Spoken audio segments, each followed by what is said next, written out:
Pues muy buenos días, queridos hermanos, querida iglesia y amigos que hoy nos visitáis.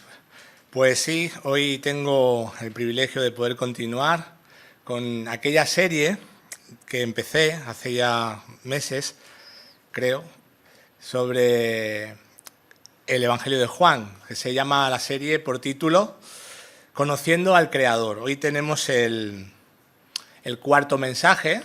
Yo creo que igual viene el Señor antes de que yo llegue ni siquiera a un cuarto del Evangelio de Juan. Pero es muy edificante, es una experiencia muy hermosa poder compartir con vosotros lo que hay en ese Evangelio, que fue, como ya he dicho alguna vez, el que utilizó el Señor para llevarme a sus pies. El título del sermón de hoy es Él es lleno de gracia y de verdad. Y antes que nada, pues voy a pedir que el Señor me ayude, porque sin su ayuda es imposible compartir la palabra. Señor, Dios Todopoderoso, yo te doy las gracias por tu amor, por tu pueblo, por tu amor por pecadores como nosotros, Señor. Gracias, Señor Jesús, por tu perdón, por tu misericordia. Vengo ante ti, Señor, con mis debilidades, con mis defectos, con mis pecados, Señor, pidiendo que a pesar de todo eso pueda ser utilizado por ti en esta mañana. Te pido, Señor, que prepares los corazones de mis hermanos para que puedan recibir la palabra que tú me has dado para ellos. Igual te pido por aquellos que están aquí, Señor, sin ti, que no te conocen, para que se puedan entregar a ti, para que vean su necesidad de Cristo. Que tú toques corazones, Señor. Que hoy no sea un sermón más, que no sea un día más, sino que tu palabra nos transforme a todos por tu gracia. En el nombre de Cristo Jesús. Amén.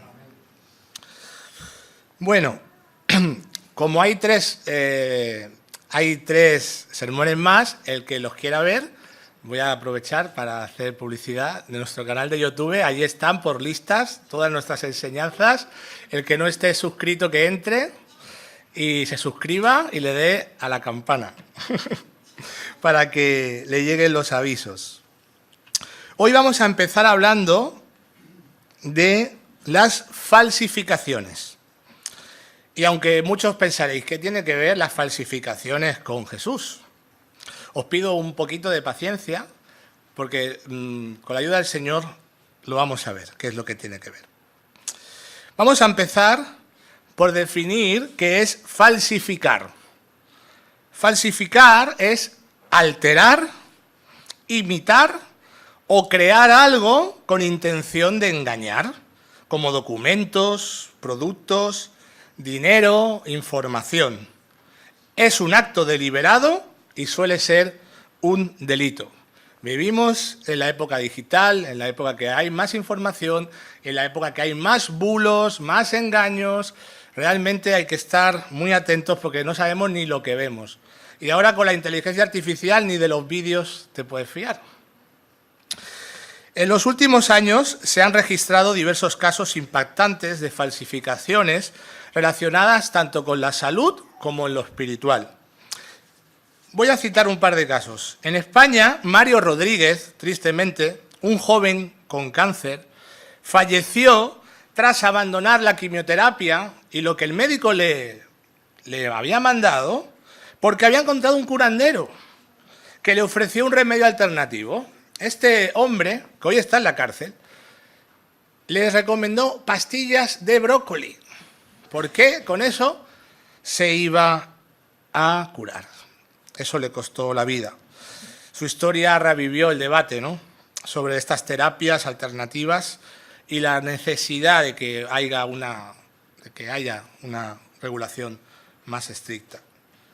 En lo espiritual hay un caso que a mí me chocó mucho cuando estaba preparando este sermón.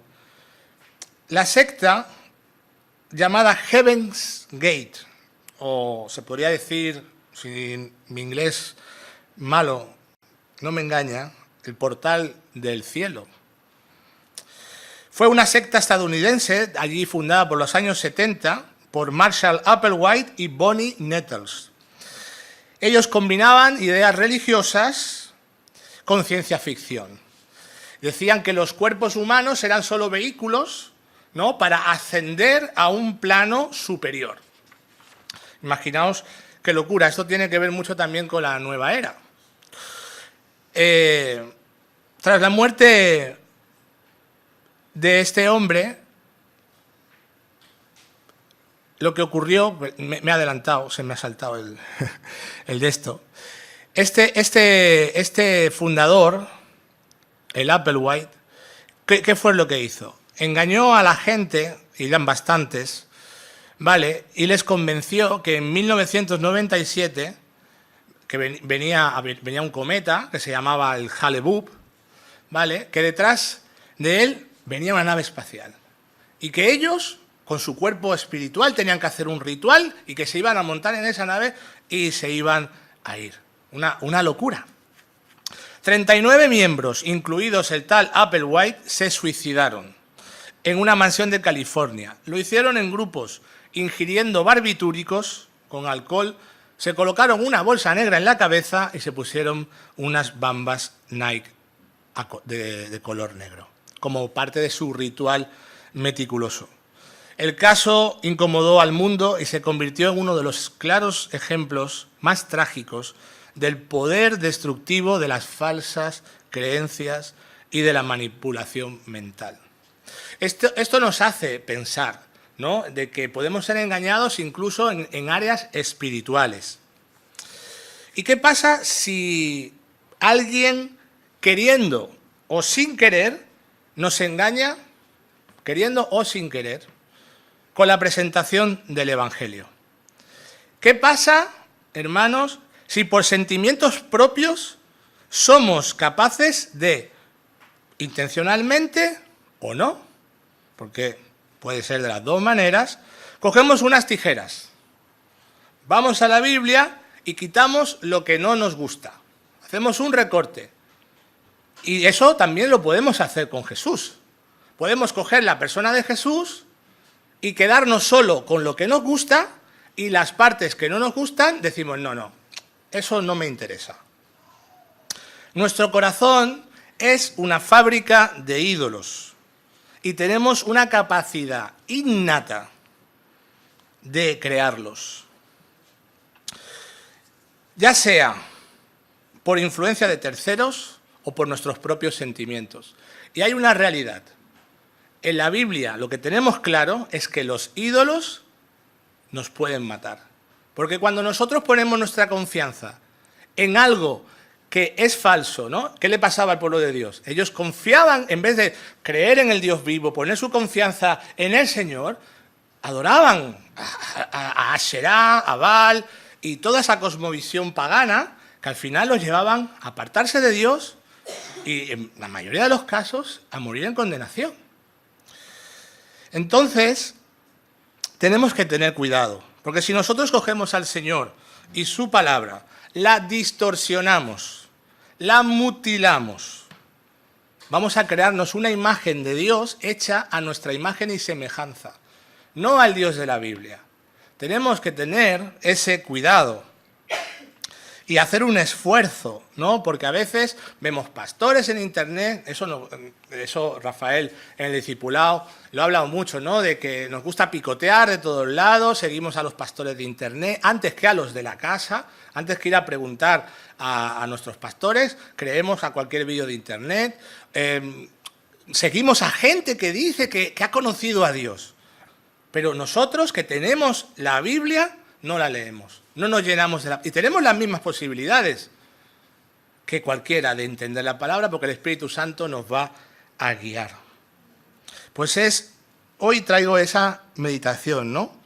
Que con ese pensamiento nosotros vayamos a la palabra, esa es la intención que yo tengo hoy, y que veamos a Jesús como Él es, como nos revela la palabra, en toda su dimensión.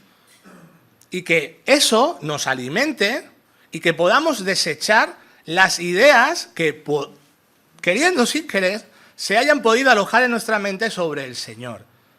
Porque creer en un Jesús falso no nos va a salvar. Hay sectas que han creado su propio Jesús. los testigos de Jehová, los mormones, etc. Han creado su propia versión de Jesús. A ver si nosotros, siendo evangélicos, por las tijeras que hemos dicho, vamos a quitar todas las partes que no nos gusten de Jesús, no sea cuáles sean, y nos creemos un Dios a nuestra imagen y semejanza. Vamos, sin más, al texto de hoy, del cual vamos a sacar toda la enseñanza, tanto para lo bueno como para la exhortación, ¿no? Juan 1,14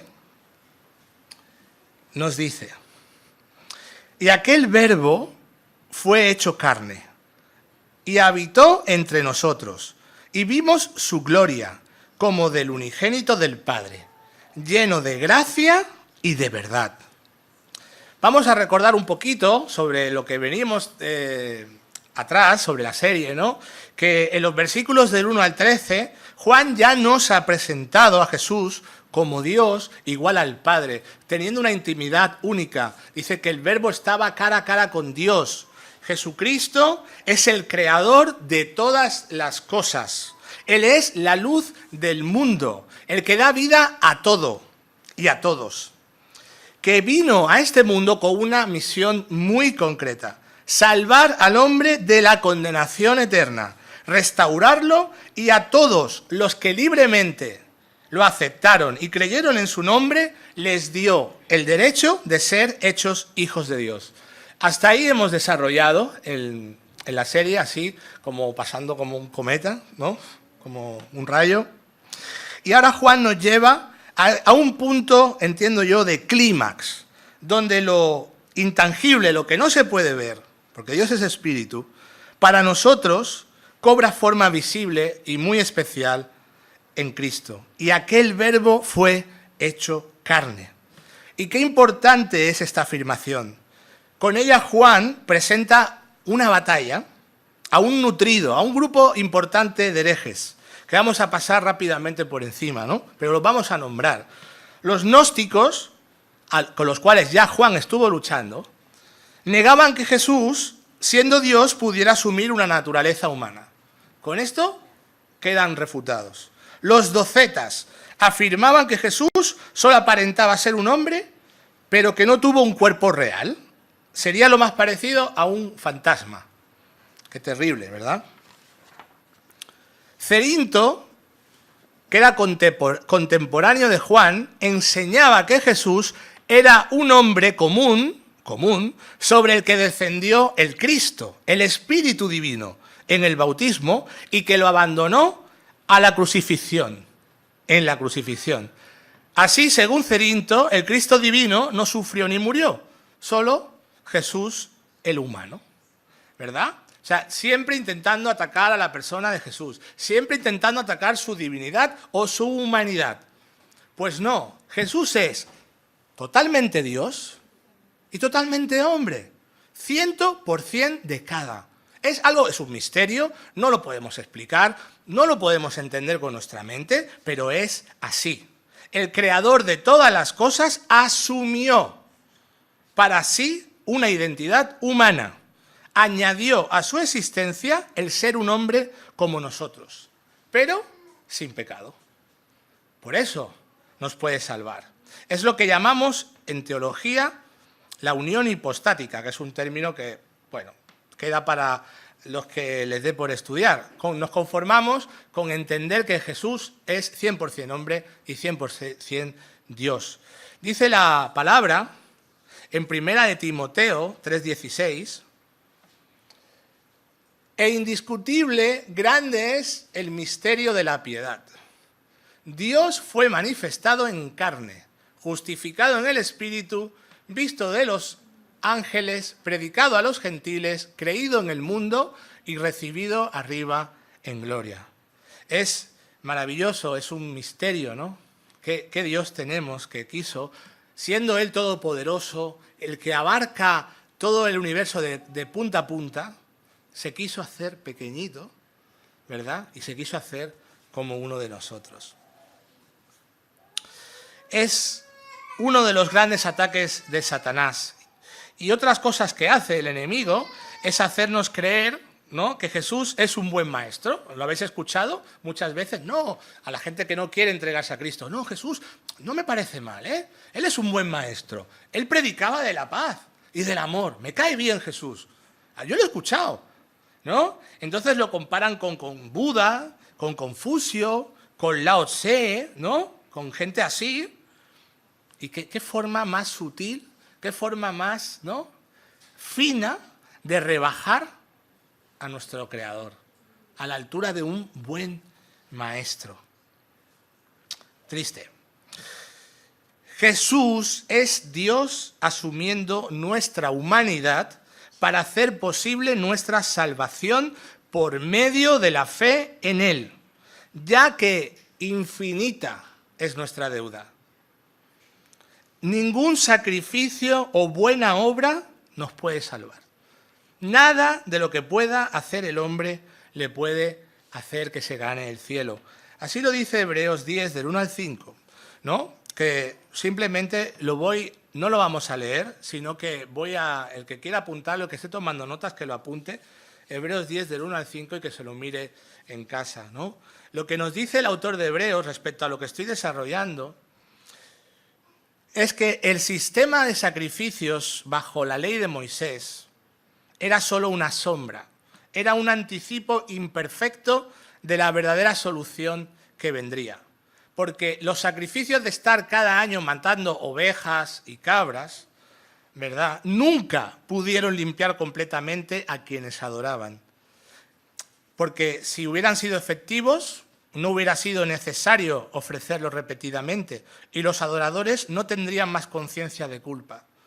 Eso no es así. En realidad, estos sacrificios servían, era pedagogía de Dios, para recordarles sus pecados cada año, porque la sangre de toros y cabras no pueden quitar los pecados. Pero era una enseñanza. El Señor está enseñando en el Antiguo Testamento a su pueblo de que necesitan un Salvador, de que necesitan alguien que muera por ellos. Por eso nos dice la palabra en Hebreos 10:5. Lo voy a leer en Nueva Traducción Viviente para que sea más claro.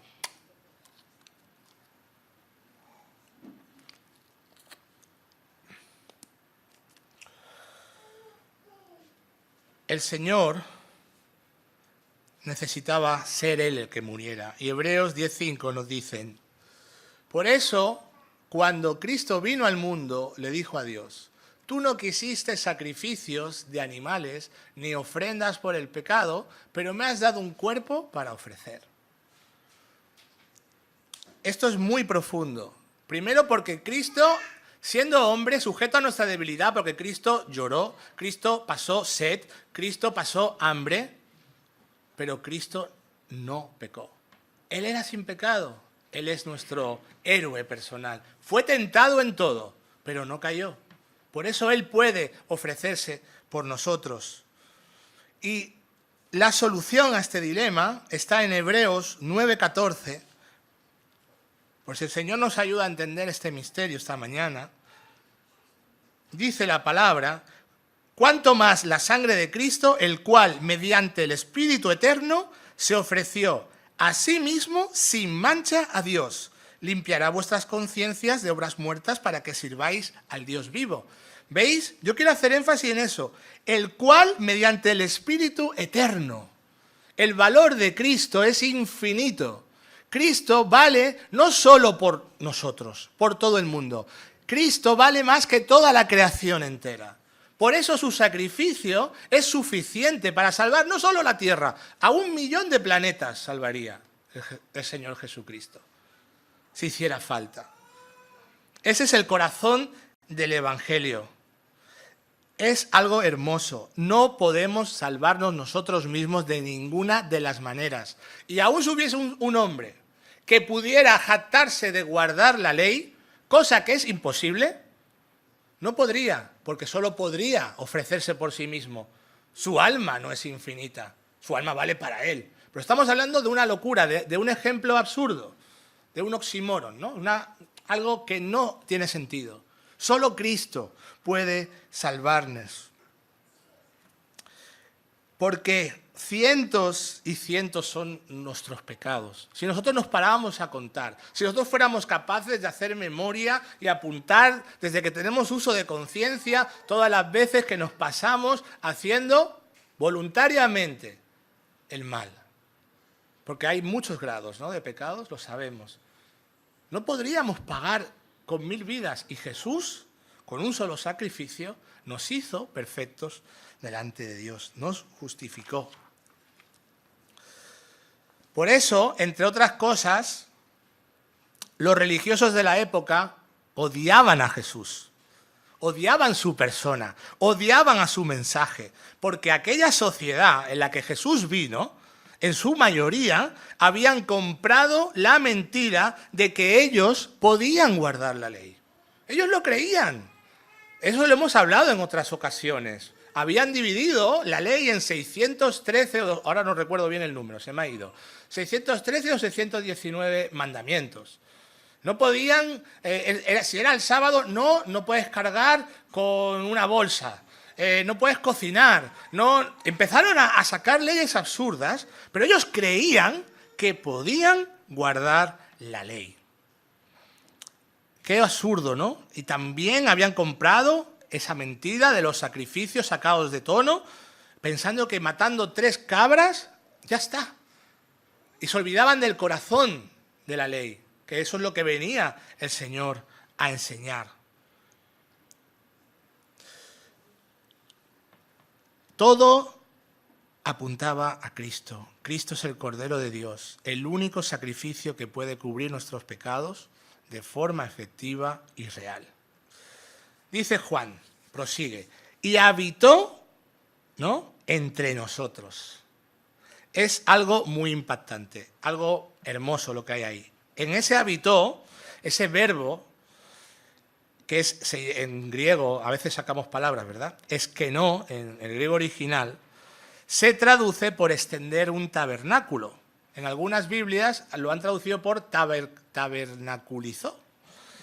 Es extender un tabernáculo, una tienda igual que la que se extendía en el Antiguo Testamento. No cualquier tienda, era la tienda de reunión. Cuando ese verbo sale, Juan lo escoge con mucha intención porque es el mismo verbo que la Septuaginta, que era una traducción que utilizaron los judíos de la diáspora, en Éxodo 25 al 8, era el verbo que se utilizaba para cuando Dios se presentaba en la tienda de reunión donde solo podía entrar el sacerdote. Allí se manifestaba la gloria de Dios. Pues ese Dios que se manifestaba en la tienda única donde solo entraba Moisés y los levitas, dice, ese está aquí, ha venido y habitó entre nosotros. Y así lo dice Éxodo 25:8.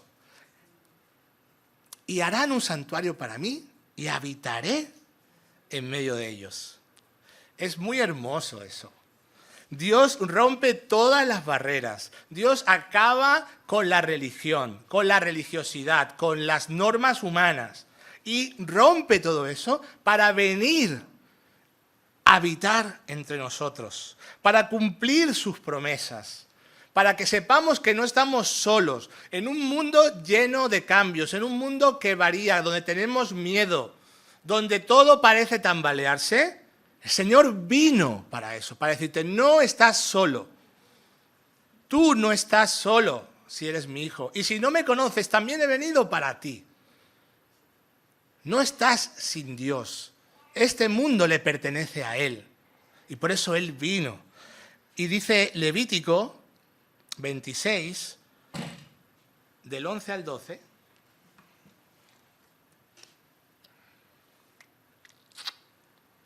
Esa fue la promesa. Y pondré mi morada en medio de vosotros, y mi alma no os abominará. Y andaré entre vosotros, y yo seré vuestro Dios, y vosotros seréis mi pueblo. Eso es precioso, ¿no? Siendo el Dios santo, siendo todopoderoso, donde nosotros no podríamos estar en su presencia, Él dice, no os abominaré, no os voy a rechazar. Yo quiero estar entre vosotros y quiero que seáis mi pueblo. Y Juan termina el versículo 14 diciendo, y vimos su gloria, gloria como la del unigénito del Padre, lleno de gracia y de verdad. Los discípulos de Jesús, ciertamente hay que reconocerlo, ¿no? Yo creo que algunas veces lo hemos pensado, ay, si yo hubiese sido uno de ellos, ¿cómo me hubiese gustado estar allí, ¿no? Fueron unos privilegiados. Pudieron ver con sus propios ojos el mayor milagro de la historia, la encarnación de Dios en Cristo. Algo que los llenó de asombro. Ellos miraban a Jesús y no estaban mirándolo con, bueno, mira Jesús. No. Ellos estaban delante de Jesús cada día de sus vidas diciendo, mira, es Él, es el Mesías. Estaban anonadados. Es Dios con nosotros. Y por ello cambió su pasado, cambió su presente. Ellos no eran los mismos. Fueron capaces de dejar todo lo que tenían atrás por seguir a Jesús. Porque lo habían entendido. Dios está aquí. ¿Qué más vale que Él? Entonces, la pregunta sería, ¿lo ha sido para ti también eso? Conocer al Señor. ¿Tú también has tenido esa experiencia que tuvieron ellos? ¿Que fueron capaces de dejarlo todo? ¿Eso ha pasado en tu vida? ¿Has sido capaz de dejar todo por seguir a Cristo? Definamos qué es que Cristo esté lleno de gracia según lo que nos enseña Juan. La palabra gracia es el motor del amor de Dios manifestado a la humanidad. Es como hemos dicho muchas veces, y no nos cansaremos de decirlo porque es hermoso. Gracia es favor inmerecido, es un regalo de Dios. Nadie merece la salvación. El que crea que se merece la salvación no ha entendido nada. Ninguno de nosotros merecemos que Cristo muriera en la cruz. Pero Él lo hizo. Dios nos proporciona una salida. Eso es la gracia, el perdón inmerecido. Nos da una segunda oportunidad. Y nos da una tercera. Y nos da una cuarta. Y una quinta, y una sexta, y una séptima. ¿Cuántas veces pecamos? Y Él sigue mostrando gracia. Cuán grande es la paciencia de Dios, lento para la ira y grande en misericordia. La persona de Jesús está llena completamente, hasta arriba, a rebosar. Cuando dice la palabra llena, en griego es que se desborda. La gracia no es un adjetivo para Jesús, forma parte de su ser. Él es fiel y en su gracia venía primeramente a un pueblo rebelde, contumaz, que no merecía nada, porque el pueblo de Israel lo tuvo todo y lo tiró todo a la basura. A pesar de eso, Dios es un Dios fiel. Él le hizo una promesa a Abraham y la venía a cumplir. Yo no voy a abandonar a tu linaje, porque dije que de tu linaje serían benditas todas las naciones. Y a pesar de eso, de todo lo que hizo Israel en el Antiguo Testamento, ahí está Jesús, mostrando su fidelidad para traer la salvación por medio de la cruz, el perdón de los pecados. Cristo viene a acabar con la religiosidad, con el orgullo y la autojustificación de un pueblo cargado de tradiciones religiosas y vacías. Que Cristo esté lleno de verdad, porque está lleno de gracia y de verdad, significa que Él es veraz, Él es confiable, absolutamente en todo lo que dice, tanto cuando nos muestra su amor y su favor que nos encanta, como cuando nos avisa de que hay peligros, cuando hay cosas que no están bien y no le gustan. Jesús también las dice. Por eso tenemos que creer en su palabra. Él es veraz. Dice Juan 14:6, Él es la verdad, el camino y la vida. Entonces, la verdad en Jesús no es un concepto vacío y abstracto. En Cristo la verdad cobra cuerpo. ¿Quieres saber qué hacer en tu vida, con tu matrimonio? Ves a Cristo, pregúntale. Seguro que cuando lees el Nuevo Testamento, Jesús te va a decir lo que quiere para tu matrimonio, lo que quiere para tus hijos, lo que quiere de ti en el trabajo, lo que quiere de ti en tu vida ética, en tu vida moral. ¿Ves a Jesús? Ya no te digo, ves a los pastores. Ojalá siempre, cuando tengáis dudas, acudáis al pastor Rafael, al pastor Gaby, y le podáis decir, no sé qué hacer. ¿Qué dice la Biblia de esto? Seguro que os van a guiar bien, ¿verdad? O el hermano Marco, que también está aquí. Pero si no hacemos eso, leamos la Biblia. Vamos a leer la palabra y hagamos lo que dice el Señor en nuestra vida, ¿verdad? Tenemos que equilibrar la balanza, porque si no, yo siempre me acordaré, mi querido hermano Marco, de una prédica que está en el canal de hace 8 años, donde nuestro hermano Marco dijo, y son cosas que me han quedado grabadas, ¿no? Igual que un día le dije a Gaby otra cosa y dice, ay, ¿tú te acuerdas de eso? Digo, pues sí, yo me acuerdo de todo, ¿no? Como muchos de aquí. El hermano Marco, en una de sus prédicas antiguas, nos dijo que los cristianos somos dados a ir a los extremos. Entonces, en vez de ir en un equilibrio sobre las cosas, nos vamos al otro punto. Es nuestra tendencia natural. Y yo eso lo cojo, hermano, porque somos así. Tenemos que ser equilibrados, y más cuando hablamos del Evangelio y hablamos de la persona de Jesús. ¿Por qué? Porque podemos caer en 2 aspectos que quiero llamar la atención a todos sobre esto. Podemos caer en el legalismo, y nos vamos a parar un momento aquí. Hablar del legalismo. El legalismo es hacer un sobreénfasis en la ley, aislándola del amor de Dios. El legalista cree que puede guardar la ley y pone su confianza en ella, en vez de en el Señor, que por gracia le salvó previamente. El legalista cree que por seguir una lista de reglas, él lo tiene todo ordenado, lo tiene todo estructurado. Hay que seguir una lista de reglas conforme para él, ¿no? Yo tengo que estar bien porque yo hago esto, yo hago aquello. Y los demás también, ¿eh? Porque el que no esté con mi lista, ese no es hijo de Dios. Entonces, el legalista, y cuidado que todos podemos caer, no estoy acusando a nadie, todos podemos caer, yo el primero, en ser legalistas.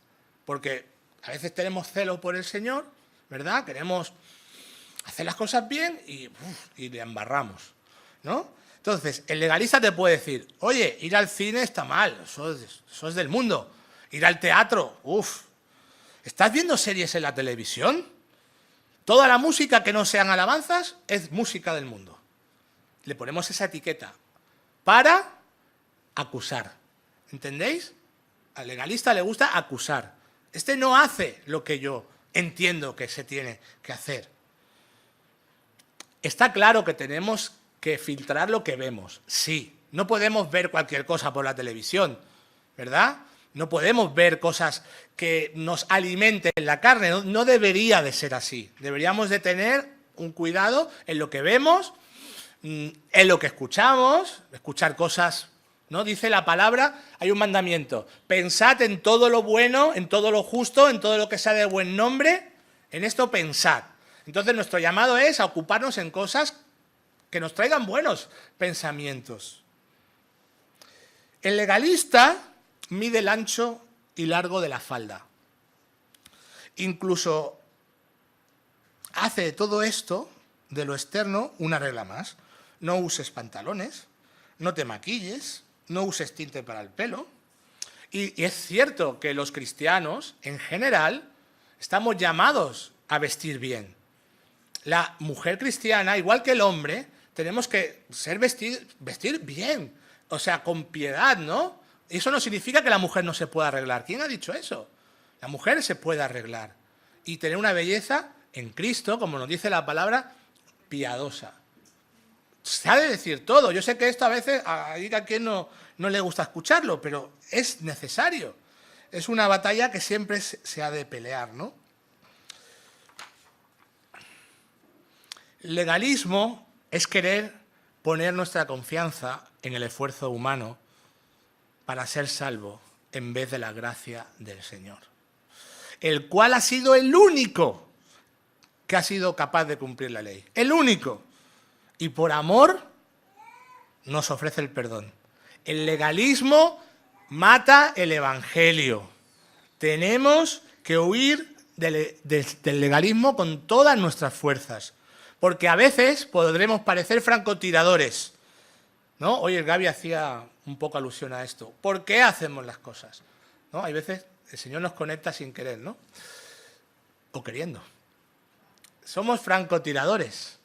Vemos algo en el otro. El Señor nos decía que mirásemos nuestra viga antes que mirar la paja en el ojo ajeno. ¿Por qué? Porque, mira aquel. ¡Pah! Mira lo que está haciendo. Es perverso, este tío. Dice que es cristiano. Y mira lo que hace. ¿No? Entonces, que no podemos ir así. O sea, vamos a ver, como bien nos dice nuestro pastor, vamos a ver en la iglesia todo tipo de situaciones, todo tipo de problemas. Personas que llegan a la fe y necesitan que les expliquemos las cosas. Tenemos que tener cuidado de no matar a la gente antes de tiempo. ¿Verdad? Porque no disparamos solos con pistolas. La lengua afilada ha matado más gente que todas las guerras juntas. Eso lo aseguro yo. ¿Cómo hablamos de los demás? ¿Para edificar o para destruir? Jesús, definitivamente, no era un legalista. ¿Amén? Vamos a hablar en la otra punto, ¿no? El libertinaje. Porque ese era un extremo y el otro extremo puede ser el tomarnos las cosas como bien nos parezca. Bíblicamente, el libertinaje es la perversión de la libertad, llevada al extremo por quienes en nombre de la libertad actúan de manera irresponsable y pecaminosa y autodestructiva. El término libertinaje proviene del latín libertinus. Yo sé que a Rafael le gustan mucho las palabras en latín. Originalmente significa el hijo de un esclavo liberado. Pero en el uso teológico y moral describe el abuso de la libertad, especialmente cuando se rechazan los límites éticos y morales o divinos establecidos por Dios. En la Biblia, el libertinaje se asocia con la entrega habitual y sin restricciones a la lujuria, la sensualidad y todo tipo de desenfreno, que se contrapone contra la piedad y la vida guiada por el Espíritu, sea el área que sea. Es Dios ha dicho en su palabra lo que Él quiere de nosotros, y os aseguro que lo ha dejado muy claro, lo que Él quiere de nosotros, pero yo, voluntariamente, ojo, decido no hacerle ni caso y digo, Dios me comprende. Yo puedo, ya cambiaré, ya lo haré. No, yo voy a seguir en mi libertinaje. Esto es muy duro, porque a fin de cuentas son personas que no han cambiado. Son personas que demuestran por sus obras que nunca han conocido al Señor. Es duro esto, pero también se ha de decir. La oveja cae en el barro. Aquí no hay nadie que no peque. Todos pecamos. Somos ovejas. Caemos en el barro. La diferencia con el cerdo se regocija en el barro. Él no sale. Si el barro simboliza el pecado en esta metáfora que he puesto, el cerdo se regocija, está allí. No lo sacas. La oveja cae y dice, no estoy cómodo. Va a estar un tiempo, porque el pecado te puede engañar. Pero eventualmente, si eres oveja del Señor, no te vas a quedar en el barro, vas a salir. Qué terrible es este punto también, pues si el legalista tiene una idea distorsionada de la ley, el libertino hace de la gracia barata. Y ante esto, tengo una cita de un pastor que algunos conocerán, que se llamaba Dietrich Bonhoeffer, el cual estuvo pastoreando en una época muy complicada, en la época del Tercer Reich, de Hitler, donde hubo persecución a los judíos. Y él se levantó en oposición a eso y escribió un libro, entre otras cosas, que se llamaba así, se llamaba El costo del discipulado. Y esta cita que he sacado es impactante. La gracia, dice Dietrich Bonhoeffer, la gracia barata es la predicación del perdón sin requerir el arrepentimiento, el bautismo sin la disciplina de la Iglesia, la comunión sin la confesión, la absolución sin la confesión personal. La gracia barata es la gracia sin discipulado, la gracia sin la cruz, la gracia sin el Jesucristo vivo y encarnado. Entonces tenemos que tener cuidado. Tenemos que huir tanto del legalismo como del libertinaje, que nos hace de la gracia una baratija, un trapo sucio en el cual limpiar nuestros pecados cotidianos porque no nos da la gana de cambiar. Pudiendo, teniendo medios. El arrepentimiento es posible, porque Dios te está llamando, Dios te está iluminando a través de su palabra. Entonces, ¿por qué podemos hacer de la cruz algo vano? Algo que al Señor le costó tanto, algo barato, una muleta para vivir sin cambiar. Vamos a ampliar más esto. Vamos, concluyendo un poco, ver ampliamente, al menos en 2 ejemplos, cómo es que Jesús es lleno de gracia y de verdad. Rápidamente tenemos el caso de la mujer adúltera, que sale en Juan 8, 1 al 11, que es ultra archiconocido, ¿verdad? Los fariseos intentaron atrapar a Jesús utilizando la ley que ordenaba la muerte de los adúlteros, según manda Levítico 20, 10 y Deuteronomio 22, 22. Pero ¿él qué hizo? Respondió con gracia y sabiduría y les dijo, el que esté libre de pecado, que tire la primera piedra. Eso fue lo que dijo el Señor ante aquellos que querían atraparlo. Pero cuando fue a la mujer, a la que era pecadora, le dijo, según Juan 8:11, ni yo te condeno. Le ofrece el perdón. Ese es mi Jesús. Pero también le dice, vete y no peques más. ¿Veis que están las dos cosas unidas? Hay amor, hay gracia, pero no peques más. Jesús es completo. Somos nosotros los que a veces, ¿no?, nos podemos ver tentados a ocultar la parte que es de Jesús que llama al arrepentimiento. Otro caso, Jesús y los bienes materiales, cuando se encuentra en Mateo 19, 16 al 30, se encuentra con el joven rico, también es archiconocido. El joven rico se acerca al Señor, maestro bueno, ¿yo qué tengo que hacer para heredar la vida eterna? Y le dice el Señor, guarda los mandamientos. Y él, bueno, eso ya lo he hecho, de joven lo he hecho. Y el Señor, que es sabio, él le toca donde más le duele. Y esto sí que lo vamos a leer, ¿no? En Marcos 10, 21 y 22, ante su autojustificación, Jesús tocó el verdadero ídolo del joven, porque él se creía que guardaba la ley, ¿no?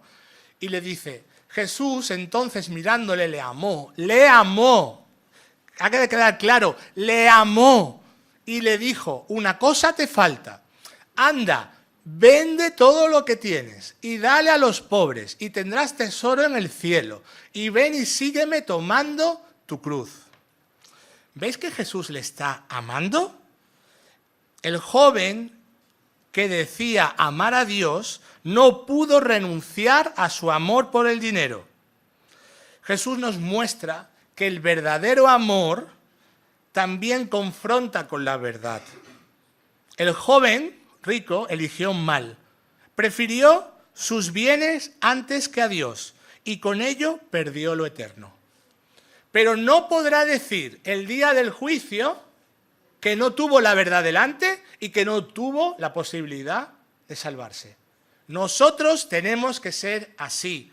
Nosotros tenemos que presentar el Evangelio con las dos caras, la buena y la mala, para que la persona no sea engañada y para que nosotros no seamos cómplices involuntarios de la perdición. Dios nos libre de ninguna persona que, pudiéndole abrir los ojos ante su situación, por omitir, porque a veces tenemos miedo al hombre, no queremos incomodar a la gente, tenemos que ser valientes. El Señor nos ha llamado al pueblo de Dios a que seamos luz y sal, y dice la palabra que la sal, si no es salada, es insípida y es echada a los caballos para que la pisen.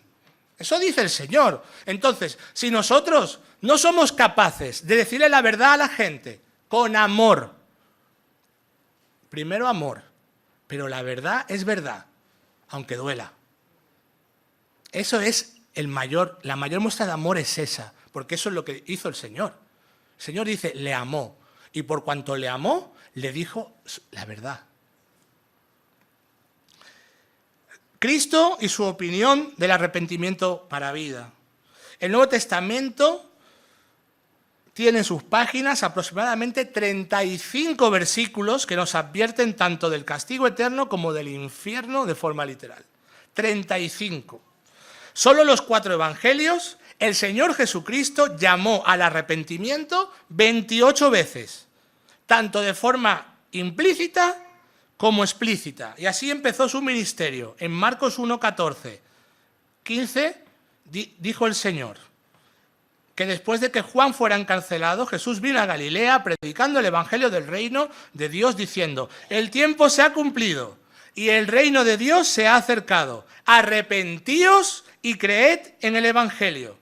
Son palabras claras, lo hemos hablado muchas veces. Dios viene a traer una oferta de paz real. Él viene a pagar el precio de tu pecado. No importa lo que tú hayas hecho, la vida que tú hayas tenido. Todos hemos tenido un pasado tremendo, seguro, unos más, otros menos, porque no todos venimos de la misma casa. Da igual. Jesús, entre sus discípulos, había un terrorista. Celote. Celote era terrorista. Los celotes, terroristas en aquel contexto, luchaban contra el Imperio Romano. Pero Jesús mostró favor a prostitutas, a los leprosos, a los mentirosos, a todos los que se acercaban a él. Él los perdonaba, pero nunca ocultaba la necesidad del arrepentimiento, del cambio de mente, de reconocer nuestro pecado, de dejar de defender nuestras parcelas donde el pecado reina en nuestro corazón. Necesitamos cambiar de dirección al 100%, no solo un poco. No vale un pie en la iglesia y un pie en el mundo. No vale, me congrego, pero esto y aquello, eso no lo quiero cambiar. No me digas que cambie esto, porque no quiero, pero yo creo en el Señor. No va así, no funciona así. Dice Mateo 18, 8 y 9. Por tanto, si tu mano o tu pie te hacen pecar, córtatelo y tíralo. Es preferible entrar en la vida eterna con una sola mano a un solo pie que ser arrojado al fuego eterno con las 2 manos y los 2 pies. Y si tu ojo te hace pecar, sácatelo y tíralo. Es preferible entrar en la vida eterna con un solo ojo que tener los 2 ojos y ser arrojados al fuego del infierno. Estas palabras son de Jesús.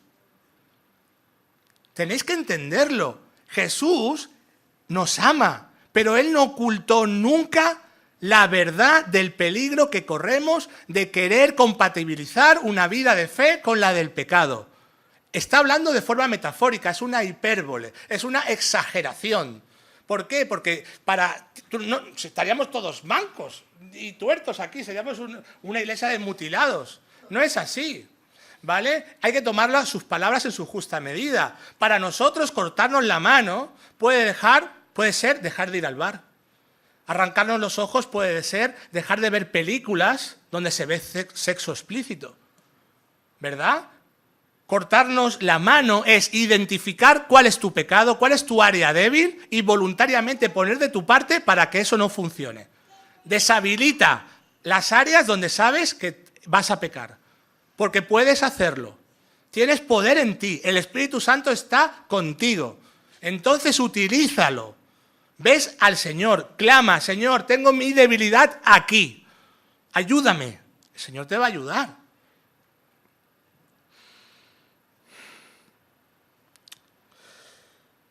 Es complicado, pero es así. No podemos creer que podemos estar viviendo en pecado y pensar que vamos para el cielo. Ese sería el peor de los engaños. El vivir permanentemente estacionados en el barro es la peor de las mentiras que Satanás puede meternos en nuestro corazón. Debemos de salir de las tinieblas.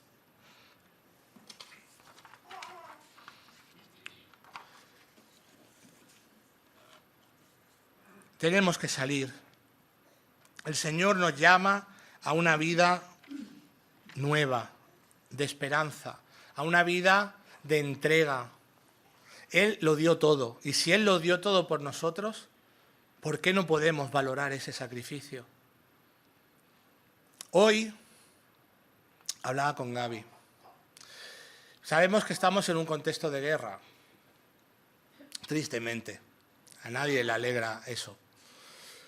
El Señor dijo, cuando hablaba con los fariseos, que ellos eran capaces de discernir cuando iba a llover, que cuando iba a cambiar el tiempo y las estaciones. Y les llamaba, ¿cómo puede ser que no seáis capaces de ver las señales de Dios? ¿No? En cuanto ellos no reconocían a la persona de Jesús. Jesús viene a dar un ultimátum al mundo. Es el ya, pero todavía no. En Mateo 24, ninguno sabemos el día ni la hora, pero el Señor habló de señales que señalarían que su tiempo está cerca, que habrían rumores de guerra, enfermedades, ¿verdad? Que el amor se enfriaría. ¿Y no es eso lo que estamos viendo? No nos aferremos a esta vida. No vivamos en pánico porque Dios nos llama a vivir en paz y confiados en Él. Pero no ignoremos lo que está pasando a nuestro alrededor tampoco. Pongámonos a cuenta. El Señor viene a por una iglesia sin arruga y sin mácula, sin mancha en Él. Porque nosotros por nosotros mismos nunca seremos perfectos. Pero mi victoria empieza cuando yo me rindo, cuando yo bajo el puño y digo, Señor, soy un desastre. Lo he hecho fatal. Mi vida ha sido horrible. Y aún diciéndome creyente, lo he hecho todo mal. Pero lo reconozco. Quiero cambiar. Y que hoy sea el primer día de tu vida que quieres dejar atrás todo lo que te separa de Jesús para hacerlo bien.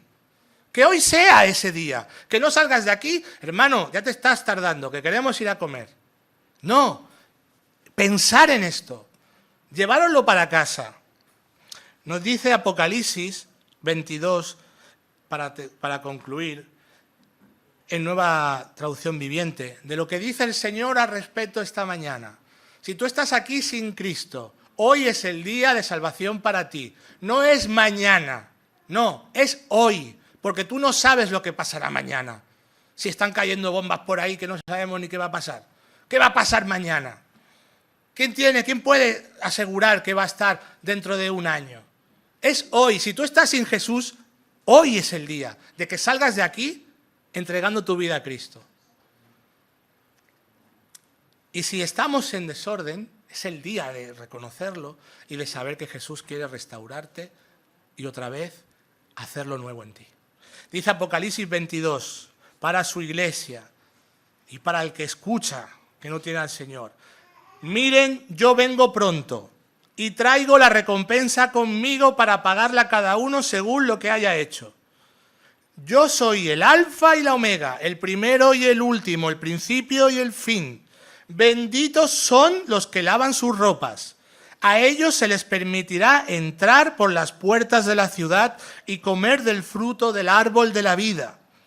Fuera de la ciudad están los perros, los que practican la brujería, los que cometen inmoralidades sexuales, los asesinos, los que rinden culto a ídolos y a todos los que les encanta vivir una mentira. Yo, Jesús, he enviado a mi ángel con el fin de darte este mensaje para las iglesias. Yo soy tanto la fuente de David como el heredero de su trono. Yo soy la estrella brillante de la mañana. El espíritu y la esposa dicen, ven. Que todos los que oyen esto digan, ven. Todos los que tengan sed, vengan. Todo el que quiera, beba gratuitamente del agua de la vida. Es hermoso. Hoy Cristo nos ha hablado.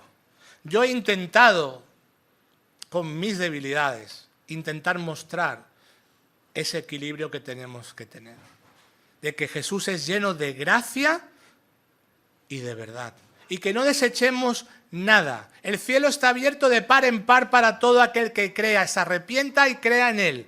Pero también tengamos en cuenta que sin santidad nadie verá al Señor. Que el Señor bendiga su palabra. Señor, te damos gracias por tu palabra en este día. Yo te pido, Señor, por tu iglesia donde estamos.